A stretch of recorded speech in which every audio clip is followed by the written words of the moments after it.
Hello, today we will guide you through how to mark, pin, or draw a line on Google Maps. To begin, open your web browser and search for Google My Maps. This is the tool you'll use to create a custom map where you can place markers and draw lines. In the search results, click on Google My Maps to open the official page. Once you're on the My Maps page, look for the option that says Create a New Map. Click that to start a fresh project.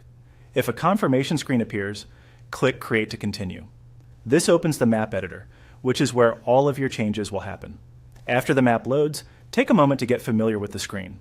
You'll see the map in the main area and a toolbar near the top. Before adding anything, zoom into the sample location you want to work with. Zooming in first makes it much easier to place markers accurately and to draw cleaner lines. You can zoom using your mouse wheel, trackpad, or the plus and minus controls on the map. When you're ready to place a location marker, click the pin or marker icon at the top of the map. Then move your cursor to the sample location and click directly on the map. This will drop a pin on that spot. Markers are useful when you want to highlight a place, save a point of interest, or make a map easier to read later. Next, if you want to draw a line, go back to the toolbar and click on Draw Line. This tool lets you connect points on the map visually, which can be helpful for outlining a path, route, or boundary. After selecting Draw Line, click on the map where you want the line to begin.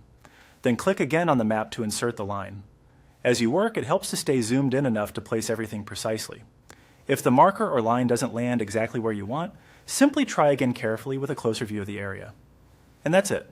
You've now learned how to open Google My Maps, create a new map, zoom into a location, place a pin, and draw a line on the map. With these basic tools, you can start organizing locations visually and build simple custom maps for planning, reference, or sharing.